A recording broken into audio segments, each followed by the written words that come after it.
Hi friends, welcome to my YouTube channel. So yesterday we have discussed about the physical structure, the type of topologies. There are four types of topologies: star topology, mesh topology, bus topology, and ring topology. And we have already discussed the mesh topology, and the next one is star topology. So today we are going to discuss the star topology. So in a star topology, each device has a dedicated point-to-point link only to the central controller. So in mesh topology, there is a dedicated point-to-point connection between two devices or two or more nodes, two nodes. So here the in star topology, each device has a dedicated link point-to-point link to only a central controller, usually called a hub. So that central controller is called a hub. So there is a point-to-point link between device and this hub. So the devices are not directly linked to one another. So that means the two devices are not directly connected to another. The devices are connected through this hub. So the usually central controller called a hub, and the devices are not directly linked to one another. Unlike a mesh topology, a star topology does not allow direct traffic between devices. The controller acts as an exchange.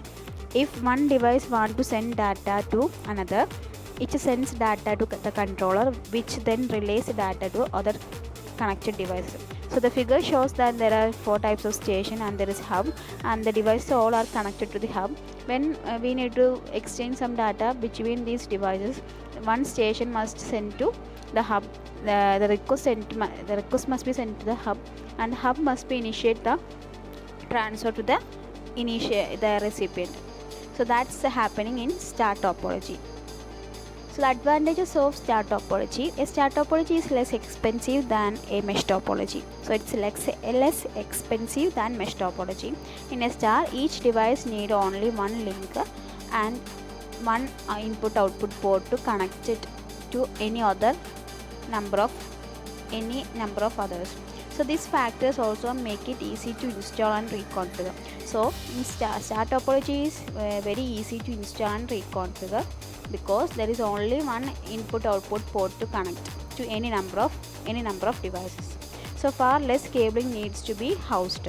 In addition, moves and deletion involve only one connection between the device and the hub. So there is only one hub and there are so many devices, so the cabling is very less than comparing with the mesh topology. And the robustness: if one link fails, that only the one link is affected, all other links remain active. This factor also tends it to easy fault identification and fault isolation. So it's a star topology is very easy to identify the faults and easy to isolate the faults. So that means robustness is very high in star topology. As long as the hub is working, it can be used to monitor link problems by bypass defective links. So these are the advantages of star topology. That is less expensive and easy to install and reconfigure, and less cabling. And the next one is robustness, and fault identification and fault isolation is very easy. That's all about the advantages of star topology. And disadvantages of star topology, that are dependency of the whole topology on one single point, the hub. If the hub goes down, the whole system is dead. So when the hub is failed and the whole system is dead. Although a star requires far less cabling than a mesh, each node must be linked to the central hub. For this reason, often more cabling is required in a star than in some other topology, such as ring or bus.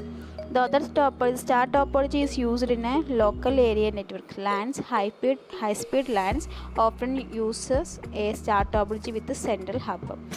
So this is all. That's all about the star topology.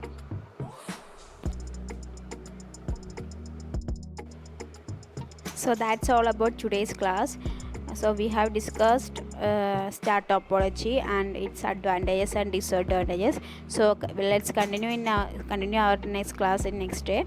So thank you. If you like this video, please subscribe my channel and share, comment please. Thank you for watching my video.